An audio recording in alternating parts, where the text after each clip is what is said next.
4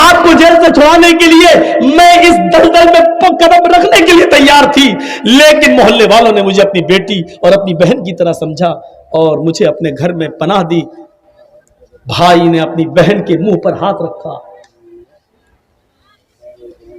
ارے چاچا جی چپ کرا دو ان کو، میرے کان میں آواز جا رہی۔ اب وقت ہے ان کا من ربو کا اور ماں دینوں کا تیاری کریں کہ تمہارا رب کون ہے، فرشتے سوال کریں گے، اسٹیج پہ بول رہے ہیں چاچا۔ سنیے میرے بھائیوں، تعجب کرو گے، لڑکے نے اپنی بہن کے منہ پہ ہاتھ رکھ لیا۔ چپ، جو منہ میں آتا بکتی چلی آ رہی ہے۔ کہ بھائی جو حقیقت ہے، چپ، کون ہے جو میری بہن پر غلط نظر ڈال سکے؟ آج تک اس زمین کی دھرتی پر، آسمان کے نیچے کسی ماں نے وہ بیٹا پیدا نہیں کیا جو میری بہن پر غلط نظر ڈال سکے۔ بہن نے کہا بھائی اتنا وشواس ہے میرے اوپر؟ کہا نہیں تیرے اوپر نہیں، اپنے اوپر۔ کہا ہے کیسے؟ کہا میری بہن تو جانتی ہے کہ تیرا بھائی کیا کرتا ہے؟ کہا رکشہ چلاتا ہے۔ تیری بہن، تیرا بھائی صبح اٹھتا ہے شام تک رکشہ چلاتا ہے، تجھے پالتا ہے پوستا ہے اور تیرے جہیز کے سامان کی تیاری کرتا ہے، تیرا گھر بسانے کی تیاری کرتا ہے۔ تیرے بھائی کے رکشے پر صبح سے لے کے شام تک پتہ نہیں کتنی عورتیں بیٹھتی ہیں اور کتنی اسکول کی اور کالج کی لڑکیاں تیرے بھائی کے رکشے پر بیٹھتی ہیں۔ میری بہن، تیرے بھائی کے رکشے پر جتنی بھی لڑکیاں آج تک بیٹھی ہیں، میں نے ان لڑکیوں کو اپنی بہن کی نظر سے دیکھا ہے۔ جب میں نے آج تک کسی کی بہن پر غلط نظر نہیں ڈالی تو میری بہن پر غلط نظر کون ڈال سکتا ہے؟ یہاں بیٹھے ہوئے جتنے لوگ ہیں سماجیوں، سنو، اتر دیناجپور کے چپے چپے سے آنے والوں سنو، اپنی بہن پر بھروسہ وہی کرنا یہاں سے اٹھنے سے پہلے جو اپنے آپ کو بھروسے کے لائق سمجھتا ہو۔ اتنا یاد رکھنا، اگر تم نے کسی کی بہن اور کسی کی بیٹی کی عزت و آبرو سے کھیلا ہے تو حقیقت میں تم نے اپنی بہن اور اپنی بیٹی کی عزت و آبرو سے کھیلا ہے۔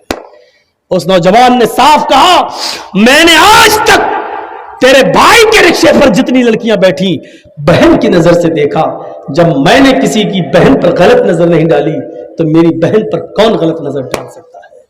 اس جملوں سے ہمیں اور آپ کو سبق لینا چاہیے۔ سبق، اگر آپ نے کسی کی بہن اور بیٹی پر غلط نظر ڈالی تو یاد رکھنا ہم نے راستہ بنا دیا ہے اپنے گھر میں اپنی بہن اور اپنی بیٹی کے دروازے تک پہنچنے کا۔ الفاظ کڑوے ہیں مگر حق بجانب ہوں، الفاظ سخت ہیں لیکن اللہ کی قسم غلط نہیں ہیں، الفاظ میں تھوڑی سی سختی ہے لیکن میں معافی نہیں مانگوں گا کیونکہ معافی کا چندہ کرنے کی عادت میری نہیں ہے۔ کس بات پر معافی مانگوں؟ کوئی غلط بات میں نے نہیں کہی ہے۔ اگر تم دوسروں کی بہنوں بیٹیوں پر غلط نظر ڈالو گے تو ہماری بہنوں بیٹیوں پر بھی غلط نظر ڈالی جائے گی۔ کما تدین تدان، عربی زبان کا مقولہ ہے، جیسا کرو گے ویسا بھرو گے۔ یہ حالات ہے، یہ صورتحال پیدا ہوئی۔ ایک جہیز کی لعنت ہم ختم نہیں کر پا رہے ہیں۔ اکیلے محمد رسول اللہ نے کتنی برائیوں کو ختم کیا ہے۔ شراب مکے میں بہہ گئی، جوا ختم ہو گیا، اور امن و امان ایسا کہ آج بھی سعودی عرب کے اندر اگر 5 ریال اور 10 ریال بھی پڑے ہوں تو ڈر سے کوئی اٹھاتا نہیں ہے۔ اگر اٹھا لیں گے کیمرے میں ریکارڈ ہو گیا تو کہیں میرا ہاتھ نہ کاٹ ڈالا جائے۔ آج بھی امن و امان اور شانتی کا ایسا گہوارہ بن گیا ہے ہمارا عرب ملک۔ آپ غور کر رہے ہیں؟ مدرسے چلائیے، اللہ آپ کے ان مدرسوں کو دن دونی اور رات چوگنی ترقی عطا فرمائے۔ ان سے علماء اور حفاظ کا ایک ذخیرہ نکالے اور بار الہ ان علماء اور حفاظ کو چپے چپے میں بھیج کر ان سے دین کی خدمت لے لے۔ لیکن سنو، ہمیں سماج کی برائیوں کو خود آگے بڑھ کر دور کرنا ہوگا۔ کیا آپ نے کسی مولانا کو یہ پاور دیا؟ صرف اتنا پاور ہے کہ جرجی صاحب یہاں کرسی پر بیٹھے ہو 1.5 گھنٹہ 2 گھنٹہ جتنی دیر بول رہے ہو، بس یہاں پر جو چاہو بول دو. کیا آپ نے کبھی ہمیں یہ موقع دیا ہے کہ کسی کے بارات میں لڑکے کی ہم جائیں اور وہاں پر یہ کہہ سکیں کہ یہ 300 آدمیوں کی جو بارات آئی ہے یہ غلط ہے، اسلام کے خلاف ہے، شریعت کے خلاف ہے؟ مولانا جرجیز کو آپ بارات سے باہر بھگا دیں گے، کہیں گے چل جلسے میں بولنا، یہ تیرے باپ کی بارات نہیں ہے، میرے بیٹے کی بارات ہے. آپ یہ پاور نہیں دے سکتے مولانا جرجیز کو. آپ کی شراب کی دکان کھلی ہوئی ہے، مولانا جرجیز تو شراب کی دکان پر کھڑے ہو کر اگر یہ کہے کہ غلط ہے بند کرو، کتنے لوگوں کی زندگیاں برباد ہو رہی ہیں، آپ بھگا دو گے. ارے صاحب اس کی دکان کو لائسنس ملا، تم کون ہوتے بولنے والے؟ صاحب حرام ہے یہ، صاحب جلسے میں بولو، جمعے کے ممبر پہ بولو، خطبے میں کھڑے ہو کے یہاں کیوں بولو؟ بھاگو، تمہاری غلطی ہے، آپ موقع نہیں دیں. حضرت عمر فاروق نے ایک آدمی کو دیکھا، وہ آگے آگے جا رہا ہے اور اس کا یہ پیجامہ ٹخنوں سے نیچے ہے. یہ ٹخنوں سے نیچے جو ہم کپڑے پہنتے ہیں نا، نماز پڑھی اوپر کر لیا بس، اور نماز پڑھنے کے بعد پھر نکال دیا، پھر ٹخنے سے نیچے گر رہا ہے. یہ ٹخنے سے نیچے والا حصہ جہنم میں جلایا جائے گا. ٹخنا ہے یہ، اس سے اوپر پہننا ہے یہاں، اس سے نیچے والا حصہ تکبر کی علامت ہے، تکبر کی. صاف کہہ دیا کہ نیچے جتنا بھی پیجامہ یا لنگی آپ کی لٹک رہی ہوگی اتنا حصہ کاٹ کر آپ کا جہنم کے اندر جلایا جائے گا.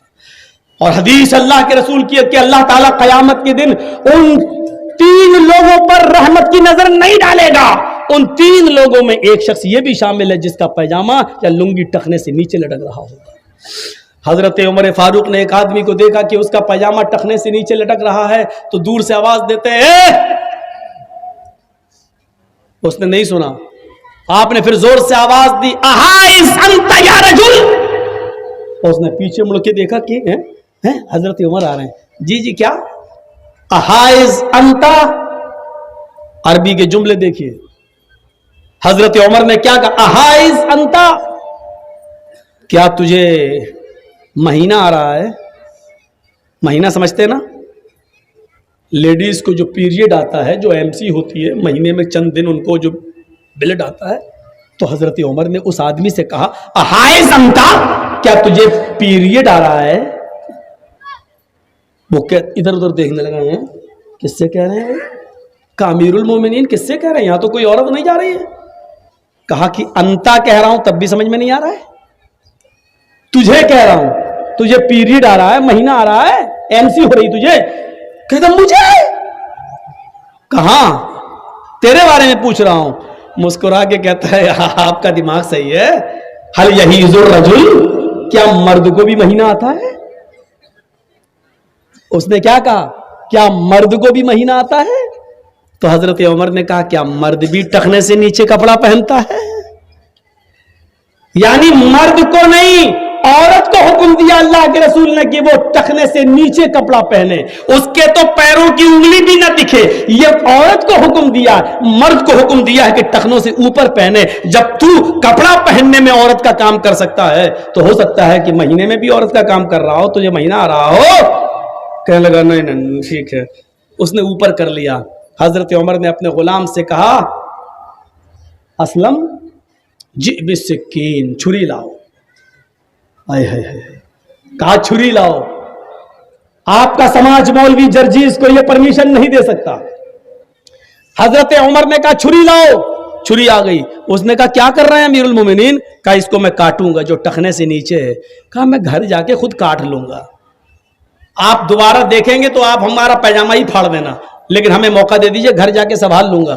حضرت عمر نے کہا کہ یقیناً تو گھر جا کے سنبھال لے گا، لیکن اللہ کے نبی صلی اللہ علیہ وسلم نے فرمایا جب کوئی برائی تم اپنی آنکھوں سے دیکھو تو پہلے اپنے ہاتھ سے دور کرو.